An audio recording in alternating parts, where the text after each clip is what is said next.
सोचो, एक भिखारी रोज तुम्हारे सामने बैठा भीख मांगता है। मैले कुचैले कपड़े, जंग लगा कटोरा, सिर झुकाए चुपचाप बैठा रहता है।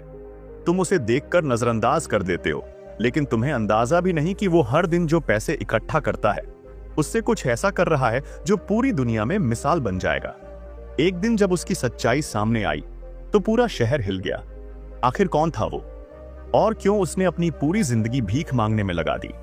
तो आखिर सच क्या था? आइए जानते हैं इस भिखारी की अनसुनी कहानी।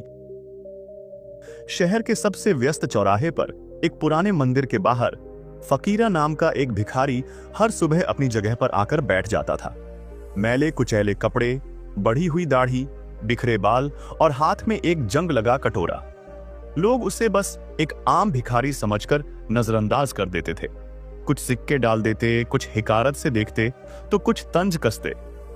अरे, जब काम करने की उम्र है तो भीख क्यों मांगता है? लेकिन फकीरा चुप रहता। उसने कभी किसी से कुछ नहीं मांगा। वो बस सिर झुकाए बैठा रहता, और जब उसका कटोरा सिक्कों से भर जाता तो उठता और शहर की तंग गलियों में कहीं गायब हो जाता। शहर के लोगों को उसकी इस हरकत से कोई फर्क नहीं पड़ता था, लेकिन रघु, जो एक 12 साल का गरीब लड़का था, उसे यह सब अजीब लगा। रघु खुद स्कूल नहीं जा पाता था, इसलिए कचरे में से काम की चीजें इकट्ठा कर बेचता था।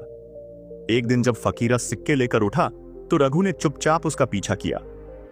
फकीरा संकरी गलियों से होकर एक पुराने जर्जर मकान में पहुंचा। रघु ने खिड़की से झांककर अंदर देखा और उसकी आंखें फटी की फटी रह गईं। अंदर करीब 60 से 70 बच्चे पढ़ाई कर रहे थे। उनके कपड़े फटे पुराने थे, लेकिन उनके चेहरे पर खुशी थी। उनके पास किताबें, स्लेट और कुछ लकड़ी की कुर्सियां और टेबल रखी थीं। फकीरा अंदर गया और अपने कपड़े से सिक्के निकालकर एक बूढ़ी औरत को दे दिए। बूढ़ी औरत ने आशीर्वाद देते हुए कहा, भगवान तुम्हारा भला करे फकीरा, तुम्हारी वजह से ये बच्चे पढ़ पा रहे हैं। फकीरा मुस्कुराया और बोला, बस इन्हें पढ़ाते रहो अम्मा, यही मेरे लिए सबसे बड़ा आशीर्वाद है। रघु ये सब देखकर हैरान था। तो ये आदमी भिखारी नहीं है, ये तो अनाथ बच्चों की जिंदगी संवार रहा है। अगले दिन रघु ने हिम्मत करके फकीरा से पूछा, तुम कौन हो और ये सब क्यों कर रहे हो? फकीरा पहले तो चुप रहा, फिर एक लंबी सांस लेकर बोला, मेरा असली नाम रणवीर सिंह है।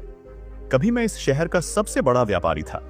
करोड़ों की संपत्ति थी, बड़ी हवेली, गाड़ियां, नौकर चाकर, सब कुछ। रघु हैरान था। तो फिर तुम भीख क्यों मांगते हो? रणवीर की आंखें नम हो गईं। एक दिन मेरे लालच और घमंड ने मेरी दुनिया छीन ली। रणवीर ने बताया कि कुछ साल पहले उसने शहर के एक अनाथालय की जमीन जबरदस्ती हड़प कर वहां एक फैक्ट्री बनाई थी। लेकिन उसी रात फैक्ट्री में आग लग गई और दर्जनों अनाथ बच्चे जलकर मर गए। रणवीर ने खूब पैसे कमाए, लेकिन उसकी आत्मा उसे चैन नहीं लेने देती थी।